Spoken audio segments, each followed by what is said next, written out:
نحمدہ ونصلی ونسلم علی رسولہ الکریم، اما بعد، فاعوذ باللہ من الشیطان الرجیم، بسم اللہ الرحمن الرحیم۔ سمپل جنہ کورس کا یہ 14th لیسن ہے۔ ایس جے کورس کے 2 پارٹس ہیں۔ فرسٹ پارٹ ہے تھاٹس آن گیٹنگ اپ،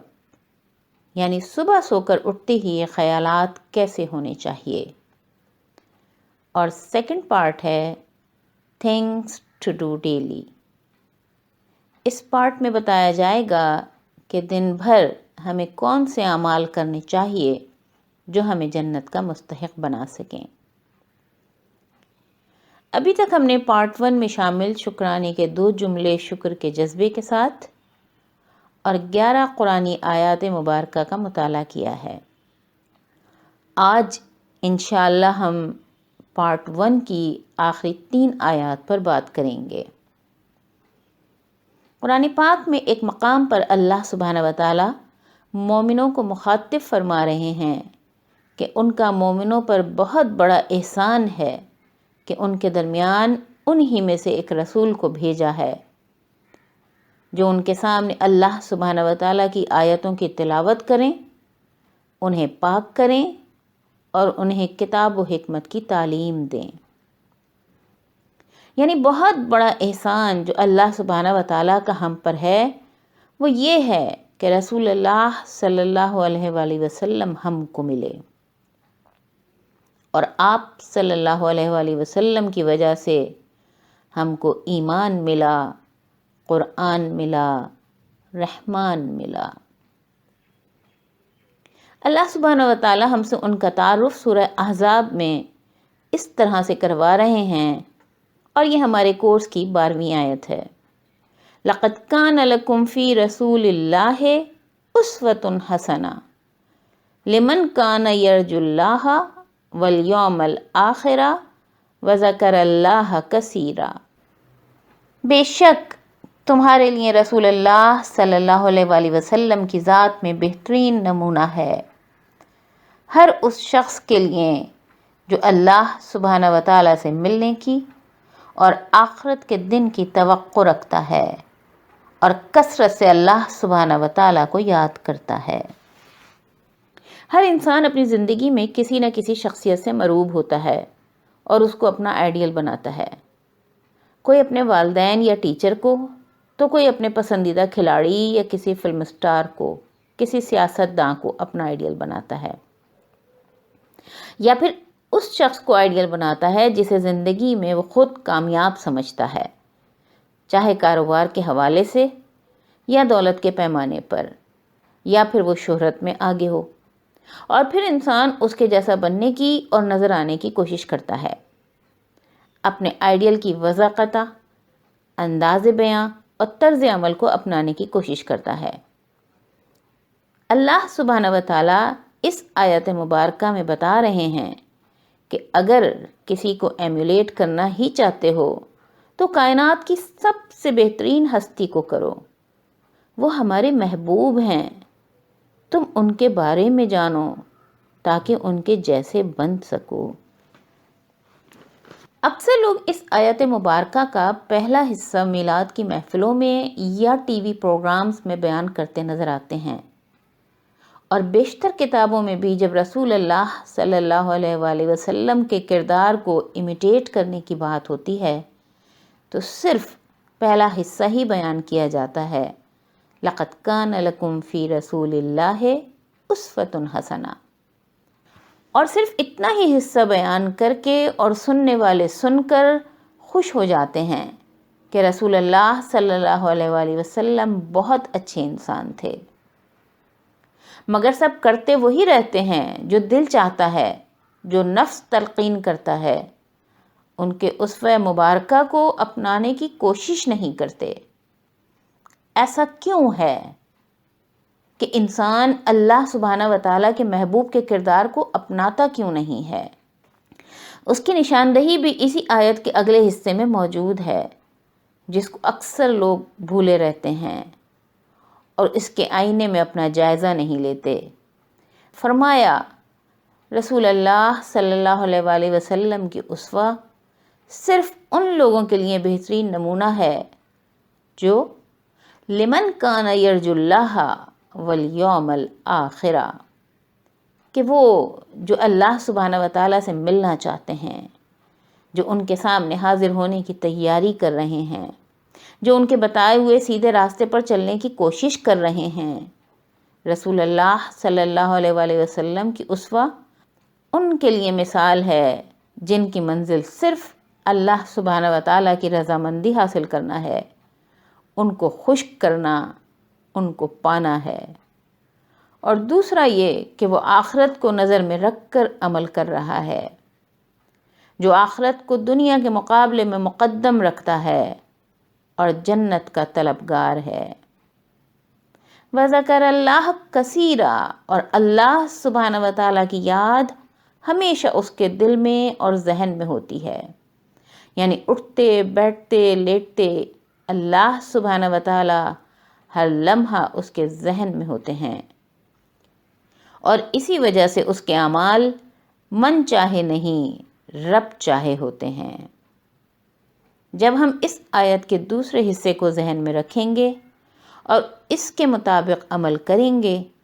تب کہیں جا کر رسول اللہ صلی اللہ علیہ وآلہ وسلم کی سیرت پاک ہمارے لیے مشعل راہ بنے گی، اور ہم ان کو کاپی کرتے ہوئے جنت کی راہ پر گامزن رہیں گے، انشاءاللہ ثم انشاءاللہ۔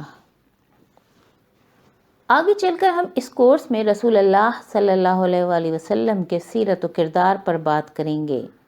تاکہ ان کے اسوہ مبارکہ سے ہم اپنے لیے رہنمائی لے سکیں۔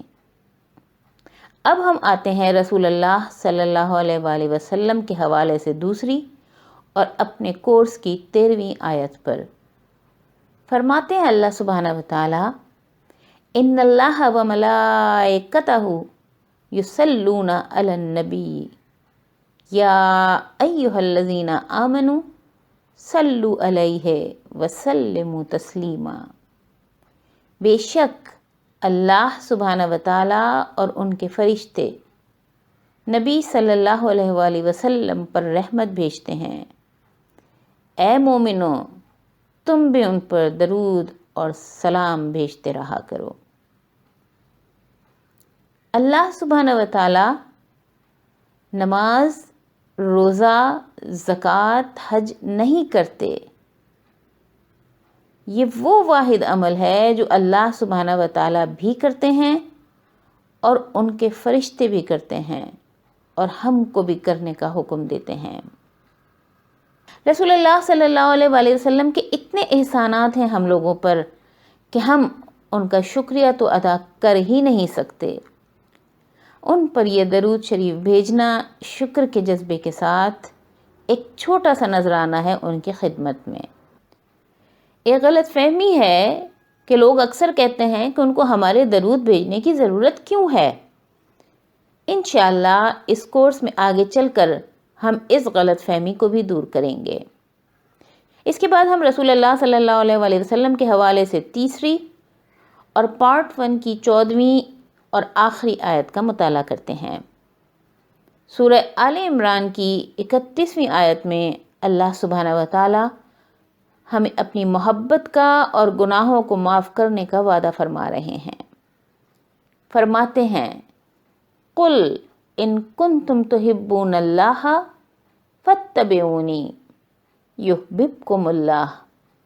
ویغفر لکم ذنوبکم واللہ غفور الرحیم۔ اے میرے محبوب فرما دیجئے کہ اگر تم اللہ سبحانہ و تعالیٰ سے محبت کا دعویٰ کرتے ہو تو میری اتباع کرو، تو پھر اللہ سبحانہ و تعالیٰ تم سے خود محبت کریں گے اور تمہارے گناہوں کو معاف فرما دیں گے، اور اللہ سبحانہ و تعالیٰ تو ہیں ہی بخشنے والے مہربان۔ اس آیت مبارکہ میں اللہ سبحانہ و تعالیٰ کی محبت حاصل ہونے اور گناہوں کو بخشوانے کا راز بتایا جا رہا ہے کہ اگر انسان اللہ سبحانہ و تعالیٰ سے محبت کرے گا تو اس کا صلہ یہ ملے گا کہ اللہ سبحانہ و تعالیٰ بھی اس سے محبت کریں گے، اور جب وہ محبت کریں گے تو کرم کرتے ہوئے ہمارے گناہ معاف فرما دیں گے، اور جس انسان کے گناہ معاف ہو گئے تو وہ یقیناً جنت میں جانے کے لائق بن جائے گا۔ اور یہی ہمارے اس سمپل جنہ کورس کا الٹیمیٹ گول ہے۔ اب ہمیں دیکھنا ہے کہ اگر ہم اللہ سبحانہ و تعالیٰ سے محبت کا دعویٰ کرتے ہیں تو محبت صرف قلبی تعلق کا نام نہیں ہے۔ محبت کا احساس محبوب کی رضا چاہتا ہے۔ اگر دعوی محبت ہے تو ان کی رضا کیسے حاصل ہوگی، اور وہ کب ہم سے محبت کریں گے؟ یہ بھی اللہ سبحانہ و تعالیٰ نے اسی آیت مبارکہ میں رسول اللہ صلی اللہ علیہ وآلہ وسلم کے منہ مبارک سے کہلوا دی، فاتبعونی، یعنی اگر اللہ سبحانہ و تعالیٰ سے محبت کے دعوے میں سچے ثابت ہونا چاہتے ہو تو میری اتباع کرو، تو یقیناً یحببکم اللہ، اللہ سبحانہ و تعالیٰ بھی تم سے محبت کریں گے، اور پھر وَيَغْفِرْ لَكُمْ ذُنُوبَكُمْ، وہ تمہارے گناہوں کو بخش دیں گے۔ رسول اللہ صلی اللہ علیہ وآلہ وسلم کے حوالے سے ہم نے دیکھا تھا کہ 12ویں آیت میں بھی فرمایا کہ ان کا اسوہ تمہارے لیے بہترین مثال ہے، اور اسی وجہ سے وہ اللہ سبحانہ و تعالیٰ کے محبوب بھی ہیں۔ تو بس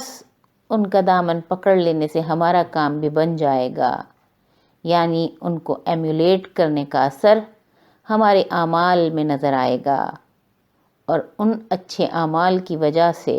ہم بھی اللہ سبحانہ و تعالیٰ کے محبوب بن جائیں گے، اور ان کی محبت کا نتیجہ ہمارے گناہوں کی بخشش اور اللہ سبحانہ و تعالیٰ کی رحمت کی صورت میں ملے گا، اور انشاءاللہ ہم جنت کے مستحق بن جائیں گے۔ آج کی 3 آیات کا لب لباب یہ ہے کہ ہم رسول اللہ صلی اللہ علیہ وآلہ وسلم کی پیروی کرنے سے اپنی زندگی کی اصلاح کر سکتے ہیں، بشرط یہ کہ دل میں اللہ سبحانہ و تعالیٰ سے اور یوم آخرت سے ملاقات کی توقع ہو، اور اللہ سبحانہ و تعالیٰ کی یاد سے رسول اللہ صلی اللہ علیہ وآلہ وسلم کی پیروی کرنا آسان ہو جاتا ہے۔ اور دوسرا یہ کہ رسول اللہ صلی اللہ علیہ وآلہ وسلم کے ہم پر اتنے احسانات ہیں تو شکرانے کے طور پر ہمیں ان پر درود بھیجنا چاہیے، اور اگر ہم اپنے گناہ بخشوانا چاہتے ہیں، جنت میں داخلہ چاہتے ہیں، تو پھر ان کی پیروی کر کے اللہ سبحانہ و تعالیٰ کی محبت اور کرم حاصل کر کے ہی جنت میں داخل ہو سکیں گے۔ رسول اللہ صلی اللہ علیہ وآلہ وسلم کے حوالے سے ان 3 آیات کو کورس میں شامل کرنے کا مقصد یہ تھا کہ صبح سو کر اٹھتے ہی جب ہم رسول اللہ صلی اللہ علیہ وآلہ وسلم کے حوالے سے ان 3 آیاتوں کو دہرائیں گے تو ان سے ہمیں وہ نور نصیب ہوگا جس سے ہم اپنے دن بھر کے خیالات و اعمال کو بہتر بنا سکیں گے، اور ان اعمال کے ذریعے سے اللہ سبحانہ و تعالیٰ کو رضامند کرنے اور ان کا قرب حاصل کرنے کی کوشش کر سکیں گے، اور انشاءاللہ ثم انشاءاللہ جنت کے مستحق بن جائیں گے۔ انشاءاللہ نیکسٹ لیسن میں ہم فرسٹ پارٹ کو سمرائز کریں گے، اور اس کے بعد 16th لیسن سے سیکنڈ پارٹ کا آغاز کریں گے۔ وآخر دعوانا ان الحمد للہ رب العالمین۔